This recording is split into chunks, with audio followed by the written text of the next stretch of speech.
वजीर कबायली बहबूद सत्यवती राठौर ने कहा कि हैदराबाद में खवातीन के आलमी दिन के रियासती सतह की तकरीबात इस बार हनमकुंडा में मुनाकद करने का फैसला किया गया। उन्होंने अहदेदारों को मुनासिब इंतजामात की हिदायत दी। उन्होंने अहदेदारों से कहा कि अवाम के लिए सहूलत बख्श इंतजामात किए जाएं। तकरीब काकतिया यूनिवर्सिटी में मुनाकिद होगी। अवामी नुमाइंदों, अहदेदारों और मीडिया के लिए बैठने के इंतजामात और पार्किंग के मामले में कोई दुश्वारी नहीं होनी चाहिए। इस जिमन में गिरा कदर खिदमात के लिए खवातीन को अवार्ड से भी दिए जाएंगे।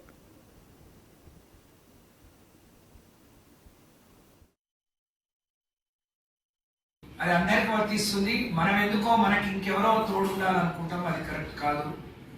కాబట్టి దాన్ని మీరు గుర్తెరగాలని నేను విజ్ఞప్తి చేస్తే ఈ సమాజంలో ఉండే తల్లిదండ్రులందరికీ ఆడపిల్ల బయటికి వెళ్తే ఎన్ని జాగ్రత్త, ఆడపిల్లకి ఏదైనా మీరు ఒక సంఘటన జరిగితే ఆ కుటుంబానికి, ఆ అమ్మాయికి, ఆ కుటుంబానికి సానుభూతి దొరుకుతుంది, ఆ సమాజంలో చోటు దొరుకుతుంది। కానీ మీకు చిత్కారాలు దొరుకుతాయి, అలాగే సమాజంలో వెలివేయబడతారు। జాగ్రత్తలు చెప్పాలి। వాళ్ళు ఇంకా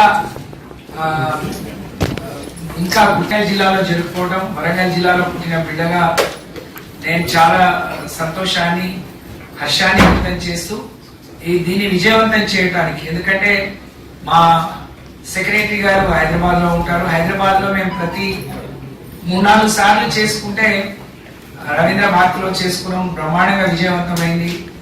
వరంగల్ ఒక రాజధాని వదిలేసి రెండో రాజధానికి వస్తున్న అధికారులకు